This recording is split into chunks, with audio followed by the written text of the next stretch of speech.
Fala galera, Padrão Ouro, tudo bem com vocês? Bruno Pires aqui, voltamos com mais um vídeo, dando uma hidratada, ó, beba água, esquece não, hein, rapaziada,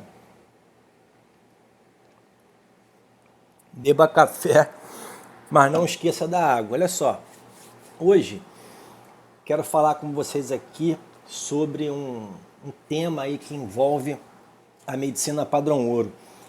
E se vocês repararam no título, tá na dúvida em um caso que possa ser algo mais grave, tá na dúvida, trata. Então, vou falar um pouquinho mais sobre isso aqui hoje, vou dar um exemplo de um caso que eu vivenciei e eu quero passar para vocês essa recomendação aí importante. Então chega de enrolação, bora pro vídeo, chama que vem.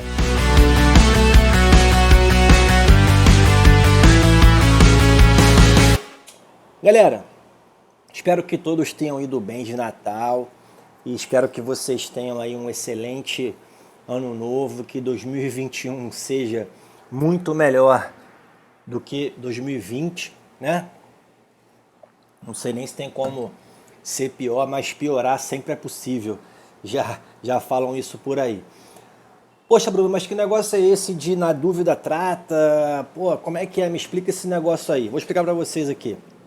Às vezes você se depara com uma situação, né, um caso de um paciente que chega para você atender, em que a gente fica na dúvida dos possíveis diagnósticos. Às vezes pode ser algo mais grave, às vezes pode ser algo mais brando. Um exemplo clássico que acontece muito, quem estiver se formando aí ou que vai entrar na medicina ou que vai entrar no mercado de trabalho agora, você pode ter certeza que você vai se deparar com um caso que não é o exemplo que eu vou dar aqui, mas eu vou falar agora para vocês terem uma noção. É muito comum o paciente que chega com uma queixa de precordialgia, né, dor no peito, aperto no peito, você tem uma série de diagnósticos diferenciais. Pode ser uma angina estável, né, por uma síndrome coronariana, uma doença aterosclerótica coronariana, pode ser uma angina instável, pode ser um infarto com supra, sem supra, né? Pode ser uma agudização de uma insuficiência cardíaca junto com uma cardiopatia isquêmica e está levando o paciente a ter uma angina. Ou pode ser, por exemplo, uma crise de ansiedade, uma crise de pânico.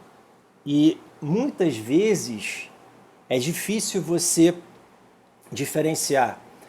Porque, por exemplo, às vezes se o paciente ele já é um pouco mais velho, vamos supor, tem uns 40 anos, não que ter 40 anos é velho, mas você entendeu o contexto. Tem 40 anos, é um paciente que é hipertenso, é um paciente que é tabagista. Quando ele vem, né, com essa queixa de dor no peito, aperto no peito, cara, esse paciente ele tem alguns fatores de risco ali que pode ser o infarto, né? Pode ser o infarto. É diferente, por exemplo, se você tem um cenário diferente quando você tem uma pessoa de 20 anos, por exemplo, que não é hipertensa, que não é obesa, não tem nenhum fator de risco adicional para ser uma síndrome coronariana aguda, para ser um infarto. Então você tende mais a acreditar que seja uma crise de ansiedade levando a dor no peito, né, aquela angústia. E muitas vezes essa crise de ansiedade, crise de pânico, ela pode realmente, cara, fazer uma clínica exatamente igual a um infarto. O paciente realmente acha que está morrendo e você também, pelo que ele relata. Mas às vezes, né, num cenário de um paciente que tem fator de risco para ter o infarto, mas ele também te relata uma história que tem relação com ser uma crise de ansiedade, o paciente fala que é muito ansioso, que não está conseguindo dormir, já teve crise assim antes, mas ele pode falar pra gente que a dor dele começou, sei lá, 1 hora. E aí se você rodar, por exemplo, o eletrocardiograma, dependendo desse delta T do início dos sintomas, você pode não achar nada. E aí, nesse caso, o que a gente faz? Eu já vi muitas pessoas, cara, negligenciarem a queixa do paciente e tratar como se fosse uma crise de ansiedade. E já vi também isso dar errado, né? O paciente realmente está infartando. Então, nesses casos, na dúvida, você roda o eletro, você vai curvar o paciente, vai ter que deixar ele um tempo em observação, né? Fazer a curva das enzimas cardíacas, troponina I, CKMB, que muitas vezes, nesse caso, quando o delta T de início dos sintomas é muito curto, elas podem nem ter subido ainda, né? Por isso que é importante você curvar. E na dúvida você já trata como se fosse uma síndrome coronariana. É claro que você não vai mandar esse paciente para o cateterismo, até porque ele não tem um supra de ST, por exemplo, né? Mas você fica em observação, porque se depois as enzimas cardíacas subirem e você rodando eletroseriado, você começar a ver alterações de traçado típicas de infarto do miocárdio, né, isquemia, e depois aparece, por exemplo, um supra ou um infra, aí você sabe que o paciente realmente infartou e aí você dá seguimento ao tratamento específico. Mas de início eu já faço isso, cara. Eu já faço dose de ataque de AS, clopidogrel. Eu não faço beta-bloqueador porque se for um infarto de ventrículo direito você pode prejudicar o paciente, né? Então já suplemento com oxigênio se necessário, já alivio a dor se estiver com dor importante. Então eu já começo ali a engatilhar para o lado mais grave. É justamente isso que eu acho que é importante fazer. Porque vai que é, né? Vai que é. Você tem sempre uma chance. Pode parecer muito uma crise de pânico, ansiedade, mas vai que o cara está infartando. Você tem que descartar isso. Então primeiro descarta o que é mais grave, começa a tratar como se fosse nesse iniciozinho, desde que não vai prejudicar o paciente, ou que ele não tenha contraindicações, e aí depois você se excluir aquilo, você vai para outra linha. Agora, um exemplo importante que eu vivenciei sobre isso, cara, é o seguinte. Há uns 2 meses atrás teve uma paciente que eu até fiquei bem apegado a ela e a família, tenho contato com a mãe dela até hoje, que me agradece bastante. É uma paciente que está quase de alta do hospital que ela está agora, que foi o seguinte, eu estava no CTI de plantão, no hospital que eu trabalho aqui perto de casa, e aí de manhã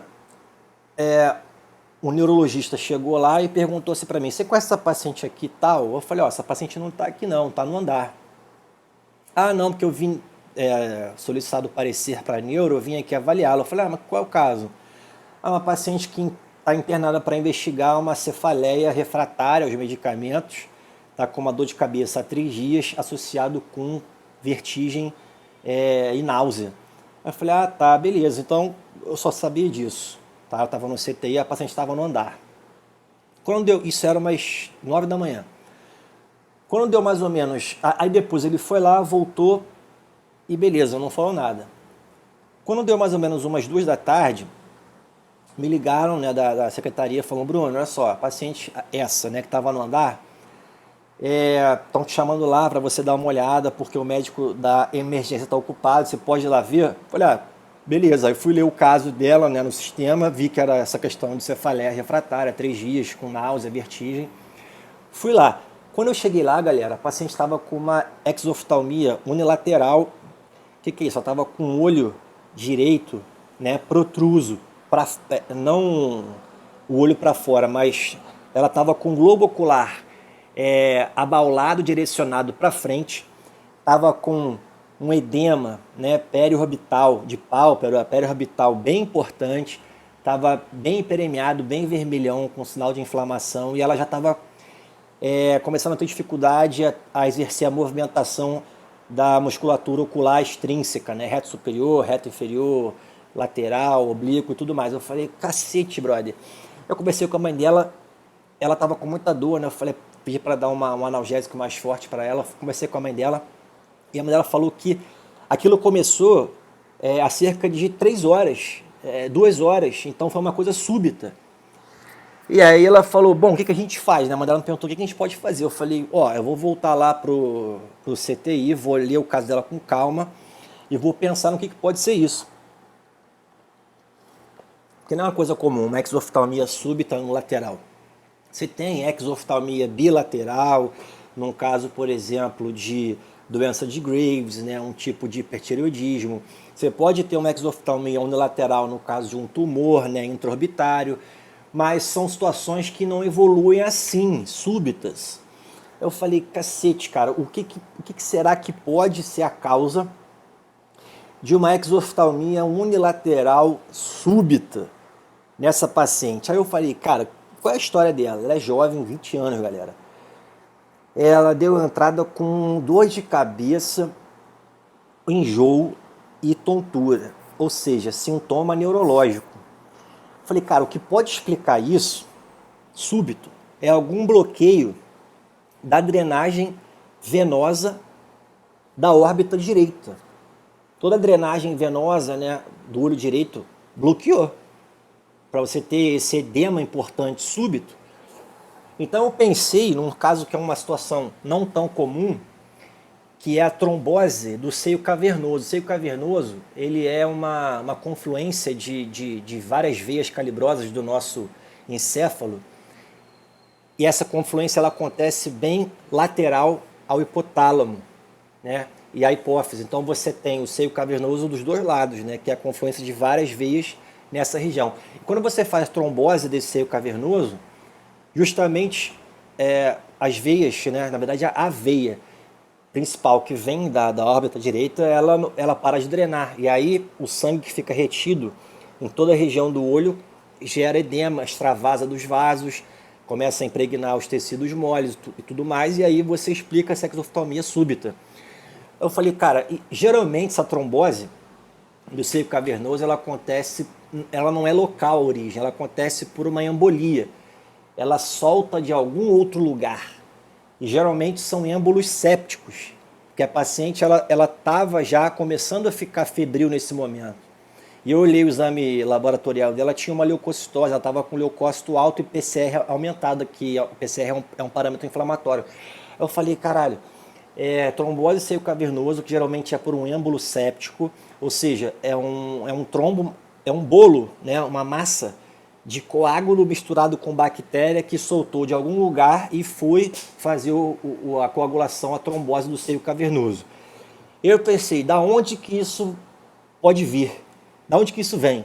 Então tem três situações que geralmente são as mais comuns da onde vem esse êmbolo séptico. Você pode ter vindo dos seios nasais, paciente que tem sinusite crônica. Você pode dar embolia séptica e fazer trombose seio cavernoso. Mais raramente você tem abscesso dentário, e aí geralmente é por bactéria anaeróbia, né? No caso de seio da face, geralmente é pneumococo, hemófilos, moraxelas, bactérias que dão. Na sinusite crônica você pode ter outras, né? Mas no caso de abscesso dentário, maltratado, tal, não tratado, você tem também anaeróbios. A paciente tinha um histórico de ter um canal para fazer há 2 semanas que ela estava com muita dor. Falei, porra, pode ser alguma possibilidade. Só que eu pensei na outra possibilidade, que era a pior das possibilidades, que seria uma endocardite. Tá? Uma endocardite bacteriana, que é uma impregnação de uma válvula cardíaca, o folheto valvar fica impregnado com um biofilme de bactérias, e isso pode ficar chuveirando o êmbolo séptico. E nesse caso seria o pior dos quadros. Então eu falei, cara, eu não sei o que é a causa, se é sinusite, se é um abscesso ou se é endocardite. Mas eu vou tratar como se fosse a endocardite. Então já comecei fazendo uma antibiótico terapia como se fosse uma endocardite bacteriana. Ela já ganhou todo esse esquema aí. E, para dizer a verdade, eu não sabia de cabeça qual era a trombose do seio cavernoso, qual era o tratamento para isso, né? Baixei os artigos na hora que confirmaram, né, o que eu me lembrava vagamente da faculdade sobre essas 3 origens. E não existe tanto consenso se você deve anticoagular com dose plena ou não. Mas, na dúvida, eu fiz anticoagulação plena para ela, trouxe ela para o CTI na hora, porque isso é um quadro, pessoal, que é risco de vida iminente. E aí conversei com a mãe dela sobre o quadro, expliquei tudo para ela que poderia ser, expliquei o que eu ia fazer, tudo que eu estou falando para vocês aqui, eu falei para a mãe dela. E também falei que ela tinha 2 riscos, o risco de ser entubada, e o risco de vida iminente, né? Então eles ficaram muito assustados, é óbvio, é para ficar mesmo.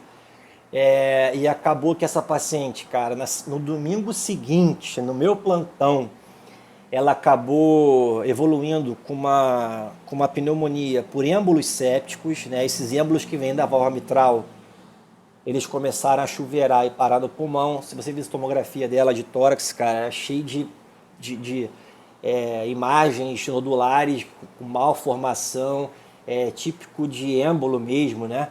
No caso, sabendo a história dela, você já tem mais chance de saber que são êmbolos sépticos pela imagem. Então a paciente acabou que teve que ser entubada no meu plantão, tive que entubar ela. E comigo é sempre assim, cara, quando tem uma paciente que eu me apego mais, geralmente as merdas acontecem no meu plantão, de ter que entubar, ter que cardioverter.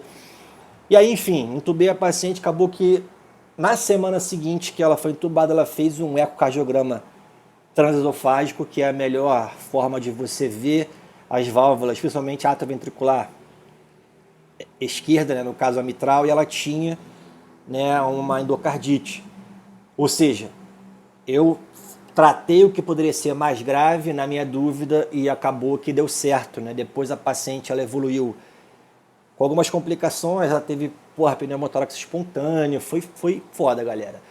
Mas por ser muito jovem também, pelo tratamento, por ser muito jovem, pelo suporte, ela começou a melhorar. Teve um dia, cara, que esse dia foi, eu tô falando que as vendas acontecem comigo, ela estava evoluindo muito mal, há uns dois dias na parte da gasometria, na ventilação. Ela estava oxigenando muito mal, e mesmo com a fração de ejeção 100%, e aí, cara, eu fiz não é um macete, mas é um método no ventilador, cara, que é muito importante. Depois eu falo mais com vocês sobre isso aqui. Que eu fiz uma manobra de calcular a best PIP, a melhor PIP para você ajustar no ventilador com a melhor complacência pulmonar, para você fazer o paciente ventilar melhor, oxigenar melhor. Isso é uma manobra que tem que ter o paciente muito bem sedado, com bloqueio neuromuscular, e ela estava com todas as condições perfeitas para eu fazer isso. Só que também tem os seus riscos, né? Você tem que pegar a PIP e jogar muito alto, você tem o risco de fazer um barotrauma no paciente, fazer um trauma lá por excesso de pressão intra-alveolar e gerar um pneumotórax. Mas eu falei, cara, o que ela tem a perder? A vida. Se eu não fizer, vai ser pior. Fui lá, fiz o bagulho.